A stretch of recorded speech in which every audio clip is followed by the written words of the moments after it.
You may think your best years are behind you, but what if I told you that every second you thought was wasted is about to become the foundation of your greatest breakthrough? One of the most crippling deceptions we entertain is the belief that time has been wasted beyond recovery. We look back on seasons of our lives and see nothing but regret. Perhaps it was a failed marriage that left you emotionally bankrupt, or a business venture that consumed years of your energy only to collapse into dust. Maybe you spent your youth chasing validation from the wrong people, or buried your dreams under the expectations of others. Whatever it is, the pain of looking back and feeling like you have nothing to show for it becomes a silent torment. It whispers in your mind that you've missed your moment, that the ship has sailed, and that your greatest opportunities are forever gone. But this illusion is the very trap that keeps you from seeing the truth. Nothing is truly wasted in the hands of God. Consider the story of a man who spent 15 years building a company from scratch. He sacrificed weekends, invested every dollar he had, and poured his vision into a dream that ultimately failed. Bankrupt and broken, he believed those 15 years were wasted. Yet, when he stepped into his next venture, something miraculous happened. The experience, wisdom, and resilience he had unknowingly built up gave him the edge others didn't have. What once looked like failure turned out to be the training ground for his real success.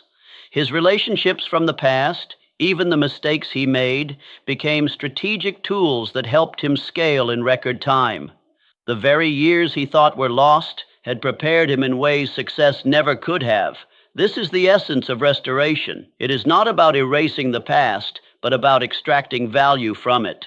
Think also of the single mother who spent a decade raising children alone, putting her own aspirations on hold.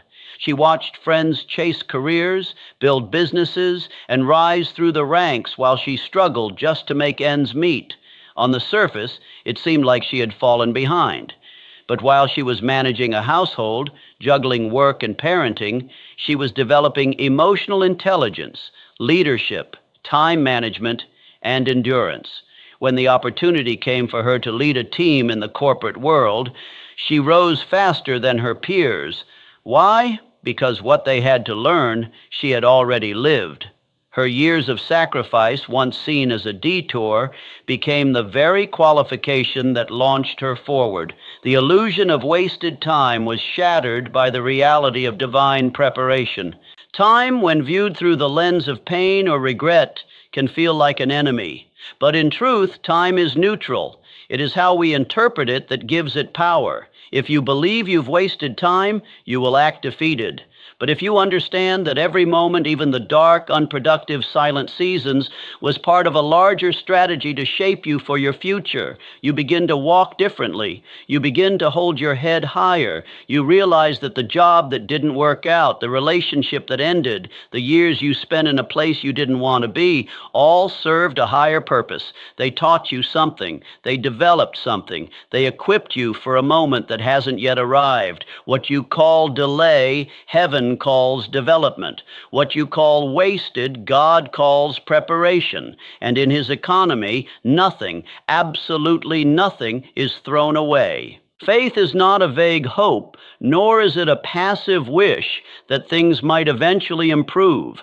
Faith is a deliberate, focused conviction, a decision to believe in the invisible before it becomes visible, to trust in restoration while still standing in the ruins. Too often, people wait to believe until they see signs of change, but divine restoration doesn't operate on that schedule. It doesn't wait for evidence to appear. It moves in response to belief. Faith is the invisible key that unlocks the visible blessings of God. Without it, you may walk right past the door of your breakthrough and not even recognize it. Faith does not just anticipate change, it commands it. It is the trigger that signals to heaven, I'm ready. Consider the woman who lost everything in a devastating divorce. Her identity was wrapped in a marriage that no longer existed. For years, she sank in depression, bitterness, and regret. But one day, something shifted. She began to read promises of restoration and dared to believe they were meant for her, not just people in a book or a sermon. She wrote down her dreams again. She got out of bed with purpose, not because her life had changed yet, but because her belief had.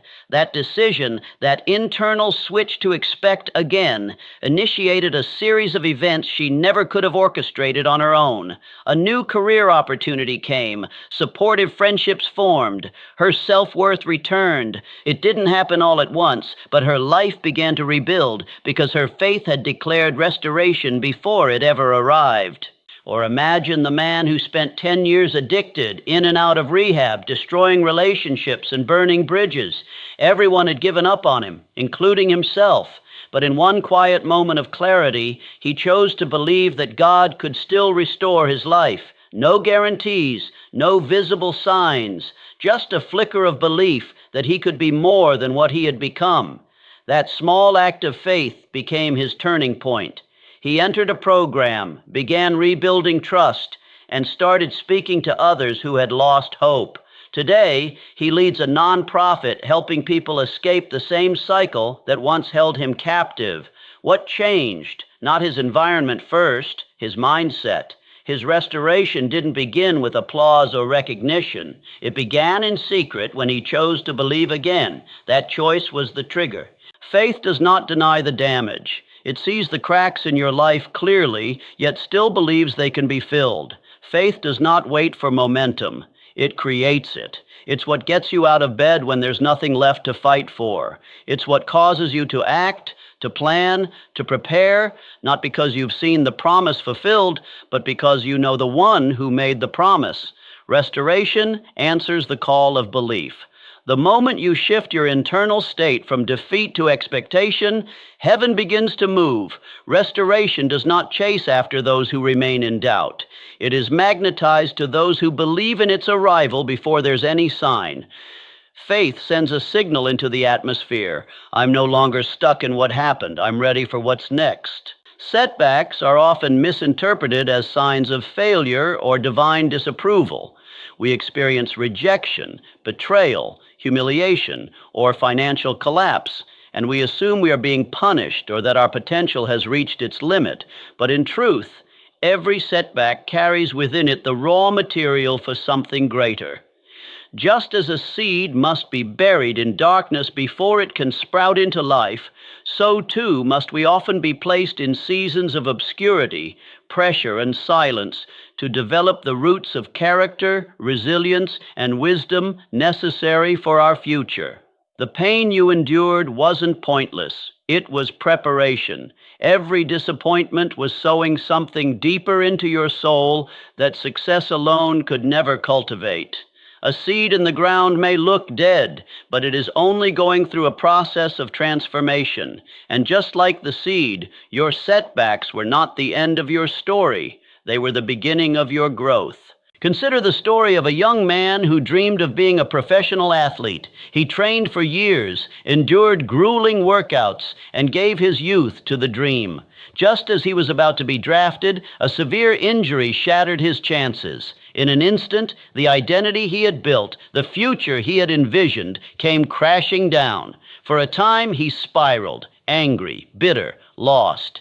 But in that darkness, something began to shift. He found himself mentoring younger athletes, guiding them not just physically, but emotionally and mentally. What he discovered was that his pain gave him insight. His failure had taught him empathy, strategy, and depth. Eventually, he built a coaching business that surpassed what he ever imagined as a player. His influence stretched farther than his talent ever could have. The injury, the very thing he once saw as the death of his dream, was actually the seed of a much larger calling. Or picture the woman who built a successful business from the ground up, only to have it collapse due to an economic downturn. She had invested her savings, her time, and her heart into the company, only to face bankruptcy. Friends distanced themselves. Doubt crept in. For a while, she couldn't see past the rubble. But that experience forced her to dig deeper into herself. She began studying financial literacy, risk management, and sustainable business strategy, not just for herself, but to help others avoid the same mistakes. Slowly, she rebuilt, but this time with stronger foundations. She launched a consulting firm that helped small businesses thrive in difficult climates. Her setback didn't disqualify her. It became her credibility. Her fall gave her authority, and her voice carried weight because it came from the soil of real struggle. Setbacks in their rawest form are the universe's way of creating depth in a person. When everything comes easily, character remains shallow. But when you've tasted loss, when you've navigated dark valleys, when you've questioned your worth and still chosen to rise, you gain something that can't be taught. The seed goes through pressure, darkness, and waiting before it ever breaks the surface. Likewise, your life may feel like it's been buried, but in truth, it's been planted. What broke you was planting something in you: grit, discernment, clarity. The betrayal planted boundaries. The failure planted hunger. The rejection planted independence. And the loneliness planted intimacy with God. What felt like an end was actually a beginning. Every tear, every closed door, every night you wondered why. They were all part of a divine sowing process, hidden in pain but destined for power. Acceleration is not a gentle progression. It is a sudden surge, a divine momentum that moves you faster in weeks than you've moved in years. When God restores, He doesn't just replace what you lost. He compresses time, multiplies impact, and launches you into opportunities you couldn't have orchestrated on your own. But here's the truth most people miss. Acceleration requires readiness. It does not wait for you to catch up. It does not knock politely. It arrives quickly, forcefully, and often without warning. And only those who have been preparing in the shadows will be able to ride its wave. Many cry out for breakthrough, but few prepare for it. They ask for more, but remain in the mindset of lack. They hope for open doors, yet live as if they will always be closed. Acceleration comes to those who don't just wish for restoration. They prepare for it as if it were already on the calendar. Imagine a man who spent a decade working in obscurity. He had talent, vision, and drive, but no platform. He kept honing his craft, learning, studying, and perfecting his message, even though no one was watching. People told him he was wasting his time, that he needed to give up and do something practical. But he kept preparing. Then, one day, a single video he posted went viral. Within days, his audience exploded. Invitations flooded in, partnerships formed, revenue streams opened. It seemed like an overnight success, but it wasn't. It was acceleration. And the only reason he could handle the weight of that sudden elevation was because he had prepared long before it showed up. Had he waited to start building until the spotlight hit, the opportunity would have crushed him instead of catapulting him. Think also of the woman who had prayed for years to be a mother. After multiple miscarriages and a decade of waiting, she and her husband began preparing a nursery, not out of superstition, but out of faith. They painted the walls, they assembled the crib, they began buying baby clothes with no confirmation, just quiet conviction. Then came the call. A last-minute adoption opportunity had opened up. A baby needed a home immediately. While other couples scrambled to get ready, she and her husband simply opened the door. They were already prepared.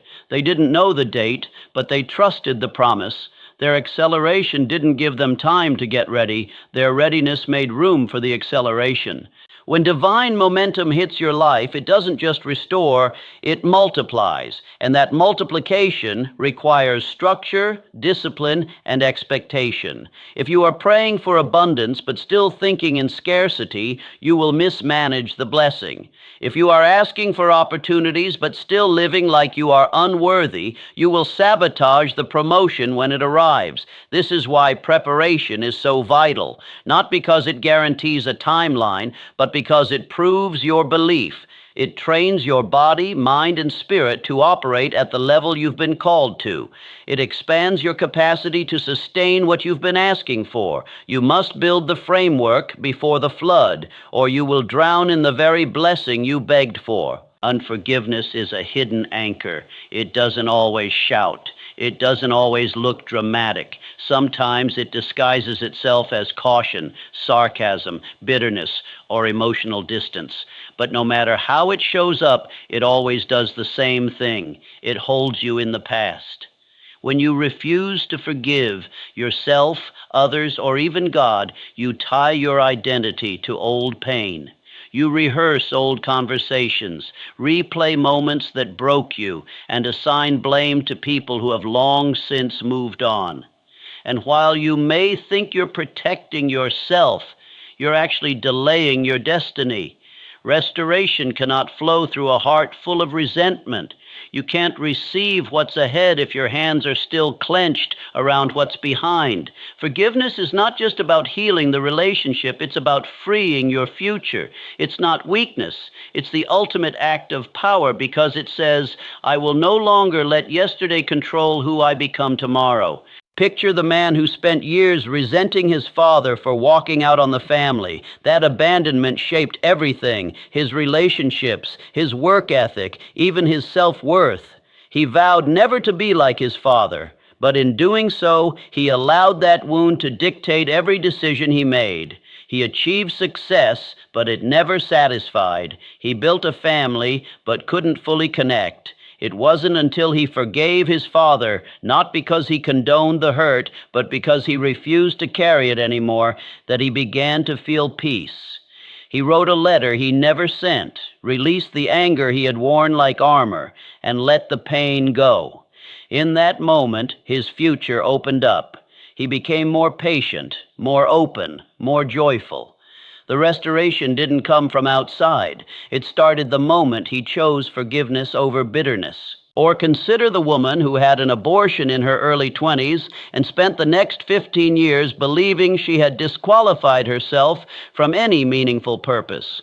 She sabotaged relationships, withdrew from opportunities, and lived in quiet shame, all because she had not forgiven herself. She thought if she punished herself long enough, she could pay for what she'd done. But one day, she heard a message about grace, and for the first time, she dared to believe it might apply to her, too. She broke down. She released the guilt she had carried for half her life, and something shifted. Doors began to open. She became a mentor for young women facing crisis pregnancies. The very thing that once made her feel ashamed became the platform through which she offered hope. Her future wasn't blocked by the event. It was blocked by the unforgiveness. Once she released herself from the prison of her past, she stepped into the purpose that had been waiting for her all along.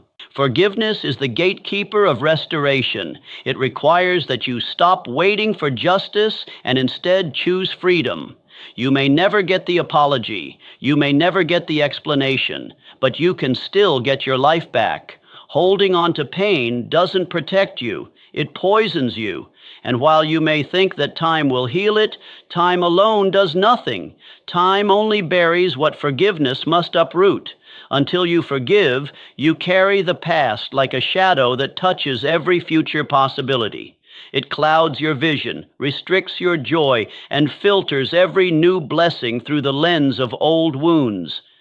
Embracing the future demands that you release the version of yourself that was shaped by pain.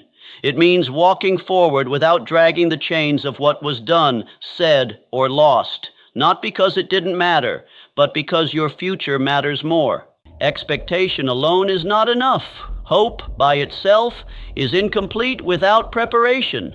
Many people live in a state of passive hope. They wish for things to change, they talk about what they desire, they pray for breakthrough, but their lives remain in contradiction to what they claim to believe. They expect restoration, yet make no room for it. They dream of increase, yet live as if lack is permanent. But when you shift from passive hope to prepared expectation, something supernatural begins to activate. Prepared expectation is a state of readiness that says, I don't just believe something good is coming. I am arranging my life to receive it. It is a mental, emotional, and even physical discipline. You begin to speak differently. You structure your schedule, your budget, your habits, and even your relationships around around what you believe is about to arrive. This is the difference between waiting and welcoming. Waiting looks out the window. Prepared expectation sets the table. Imagine the woman who had been unemployed for almost 2 years. She applied to countless jobs, faced rejection after rejection, and began to lose confidence. But one morning, she made a decision. She woke up, got dressed as if she were going to work, and sat at her desk as if her job had already been assigned. She practiced her skills, refined her resume again, updated her portfolio, and spoke as though her opportunity was just days away. Friends thought she was being unrealistic, but what they didn't know was that her internal posture had shifted. She was no longer waiting for someone to save her. She was preparing to be positioned.